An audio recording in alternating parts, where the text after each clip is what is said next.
तो हमारे degree college से हमारे सर का फोन आया, तो बोले बेटा अपने कथा में थोड़ा वो अपने स्कूल में डिग्री कॉलेज में थोड़ा प्रोग्राम होना है। मैंने कहा सर कथा चल रही है। बोले बेटा समय निकालना पड़ेगा। तो मैंने कहा सर जैसी आपकी आज्ञा। अच्छा हमारे यहाँ भी यही समय रहता है कथा का 12 से 5। तो उस दिन हमने 1 घंटे पहले कथा प्रारंभ कर दी क्योंकि उनकी भी बात रखनी थी। तो भैया हम गए। अच्छा हमारे जो सर हैं डिग्री कॉलेज श्रीमान सत्येंद्र यादव, वो हमें अपनी बेटी की तरह बहुत प्यार करते हैं। वो हमें ले गए ऑफिस में बिठाया, नाश्ता पानी कराया। बोले बेटा एक अपना पर्सनल 4थी मंजिल पर रूम भी तैयार हो गया, उसे देखो चल के। हम गए, लग्जरी रूम, क्या तारीफ करें उस रूम की, इतना अच्छा था।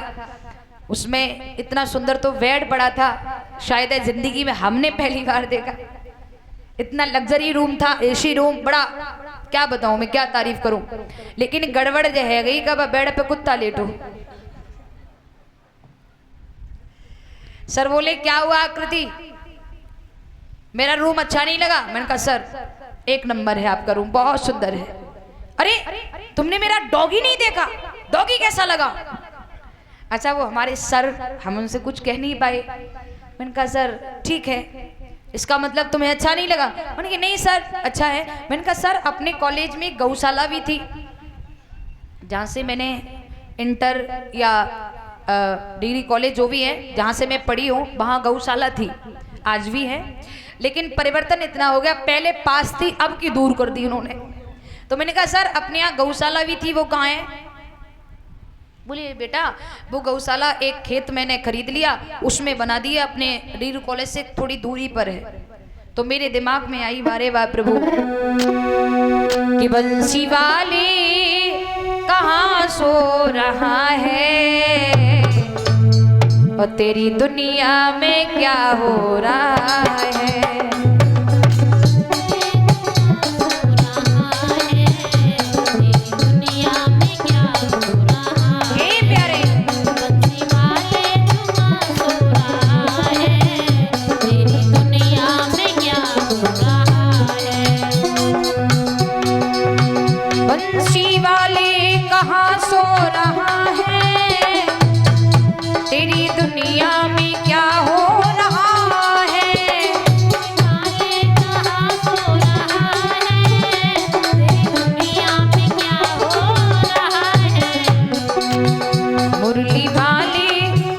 कमली वाली कहाँ सो रहा है, तेरी दुनिया में क्या हो रहा है। सो रहा है तेरी दुनिया, सो रहा है तेरी दुनिया में क्या हो रहा है। प्यारे दूध जिसका पिया था कन्हैया, रोड पर घूमती गैया मैया। जिसका पिया था कन्हैया, रोड पे घूमती गैया मैया। ऊचड़ी खानों में माँ कट रही है, थालियों में वो माँ बट रही है।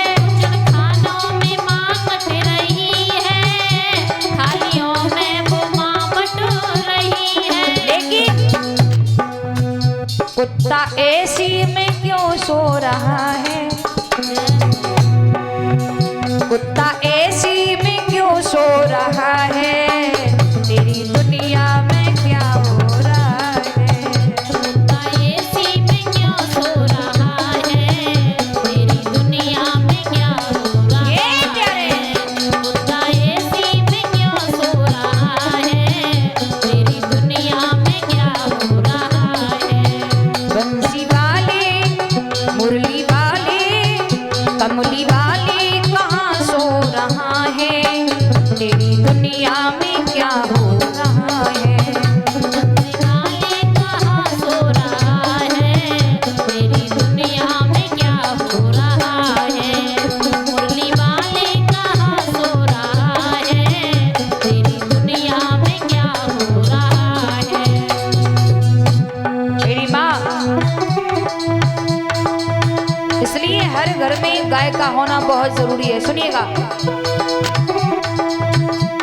जब गाय नहीं होगी तो गोपाल कहाँ होंगे।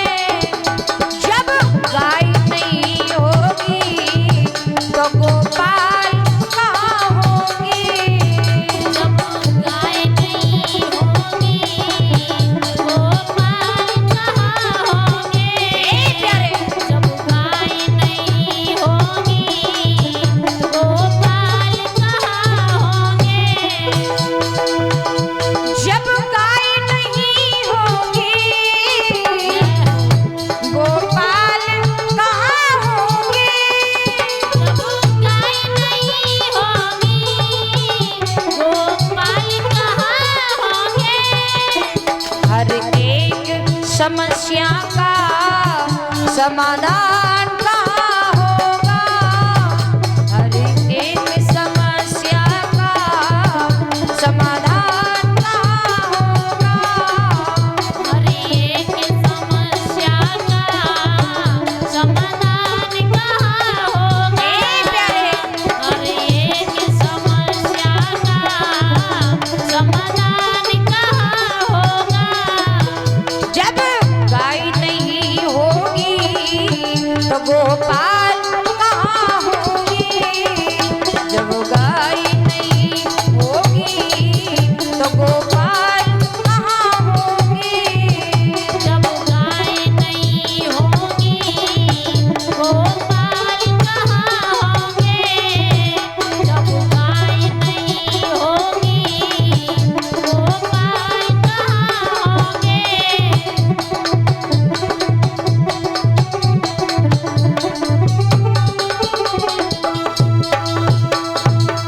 जब गाय नहीं होगी तो गोपाल कहाँ होंगे। इसलिए प्यारे, हर घर में गाय को होना बहुत जरूरी है। और जिस घर में एक गाय नहीं वो व्यक्ति हिंदू कहलाने योग्य नहीं। जिस घर में एक गाय नहीं वो व्यक्ति हिंदू कहलाने योग्य नहीं। हर घर में एक गाय का होना बहुत जरूरी है। और पहली रोटी गैया की और लास्ट रोटी कुत्ता की हो। लेकिन आजकल उल्टो है रे ओए। ज्यादातर यहाँ पे तो खैर सभी हाथ उठे हैं, बहुत खुशी की बात है। लेकिन ज्यादातर बताए देखने में कहावे मैया, जो माताएं आटा मार के बैठी चूल्हे के पास में या गैस के पास में सोई आवाज लगाएंगी, ओ लल्ला के पापा आ जाओ गरम ही गरम खाए ले हो। अब पहली गरम गरम रोटी पति देव को खवा रही उन्हें तो कर दो सीधो साधो, गैया मैया की तरह बिल्कुल सीधे साधे। और लास्ट रोटी क्या कर रही है, आओ खुद खा रही है। और छोरा आवे ना, और छोरा रोटी लेवे को, ओए ऊपर वाली ना लिए लल्ला, वो पीछे वाली रोटी है, तेरी मती पिछड़ी है जावेगी। अब पहली रोटी तो पति देव को गैया वाली खवा रही है, कुत्ता वाली को तो खा रही है। बोलिए गोविंद भगवान की। तो प्यारे हो, मेरा निवेदन है हर घर में एक गाय का होना बहुत जरूरी है। और खुले हुए कुत्ते को रोटी जरूर खिलाइएगा, ये भी पुण्य है। लेकिन पाल करके कुत्ते को रखना ये दोष है। माता पिता की सेवा करिएगा। अगर हमने अपने माता पिता की सेवा की है तो आशा पालना अपनी सेवा की आशा पालना कि आपकी औलाद आपकी सेवा करेगी। अगर आपने अपने माता पिता की बुजुर्गों की सेवा नहीं की तो आशा मत पालना कि औलाद के घूंट पानी तुम्हारे मुंह में डालेगी आकर के, कभी नहीं। पड़े पड़े बनवनात रहियो मखरियन से, कोई पानी की पूछने वाला नहीं है। इसलिए निवेदन है कि कल मैंने एक बात कही थी, अनसुईया बने जाइयो मैया सूपन खा मत बनियो, ये बात कही थी मैंने। अच्छा भैया सूपन खाने का बुरो करो। सूपन खा को रामायण जी में अहिनी का है। अहिनी, अहिनी समझते हैं ना? अहिनी मीन्स नहीं मालूम, बताया भी था मैंने, भूल गए होंगे। अहिनी मीन्स होता है नागिन। और नागिन किसे कहते हैं? जिसके अंदर क्षमा करने की वृत्ति न हो, जिसके अंदर क्षमा करने की वृत्ति न हो। मतलब यह है कि अगर आपके आजकल के बड़े बूढ़े दुखी क्यों हैं मालूम है? आज के बड़े बूढ़े दुखी इसलिए हैं कि आज की जो बहुएं हैं ना, उनके अंदर अहिनी स्वभाव है, नागिन वाला स्वभाव है। मतलब जिनके अंदर क्षमा करने की वृत्ति नहीं है। नागिन कहते हैं जिसके अंदर क्षमा करने की वृत्ति न हो। मतलब ये है कि आपके बड़े बूढ़े ने कुछ बात कह दी तो आज की बहुरिया छोक में बांध ले। जवात डोकरिया ने हमसे कही कैसे, जवात हमसे डोकरिया ने कही कैसे, आ जा तो कुपन पता खवाऊंगी, खा ले। इस स्वभाव को कहते हैं नागिन, अहिनी। क्योंकि शूर्पणखा ने अपने भैया रावण को क्षमा नहीं कर पाया था, क्योंकि शूर्पणखा के पति विद्युत जिह्वा का वध रावण ने कर दिया था।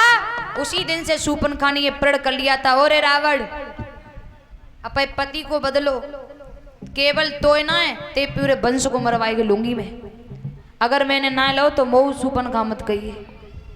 इसलिए शूर्पणखा ने जाकर राम जी से कहा था, तुम सम पुरुष नमो समुनारी। मेरे पिताओं, इसके भी कई अर्थ हैं। एक भाव ये निकलता है कि शूर्पणखा भगवान से कह रही तुम्हारे कितनो सुंदर, हमारे कितनो सुंदर दुनिया में कोई ना है ना। लेकिन हमारे गुरुदेव कहते हैं कि बेटा भाव अपनी जगह पर ये भी सही है, लेकिन इसका भाव कुछ और भी है। क्या गहराई से देखा जाए तो शूर्पणखा राम जी से कह रही है तुम सम पुरुष न मोह सम नारी, यानी हे राम जी तुम्हारा भी अवतार रावण कुंभकर्ण जैसे राक्षसों का संहार करने को हुआ है, और मैंने भी प्रण किया है कि रावण के वंश को नहीं छोड़ूंगी। जबात हम जाने या तुम जानी, तीसरा नहीं कोई जान पाए। तब कह रही है तुम सम पुरुष न मोह सम नारी, जबात हम जानी या तुम जानी। तुम्हारा भी अवतार रावण कुंभकर्ण का संहार करने को हुआ है, और मैंने भी प्रण किया है कि रावण के वंश को नहीं छोड़ूंगी। हमारे तुम्हारे गुण एक मिल रहे हैं, लेकिन जबात हम जानी या तुम जानी। बोलिए गोविंद भगवान की।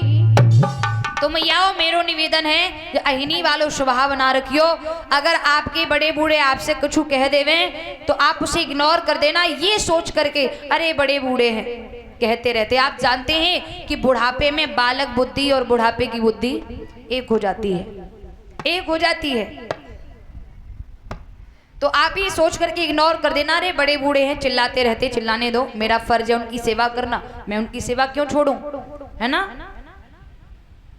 क्योंकि आज तुम जवानी में हो, कल वो भी तुम्हारी तरह ही जवानी में थे, और आज तुम जवानी में हो तो कल तुम्हें भी उन्हीं की तरह बुढ़ा बनना है।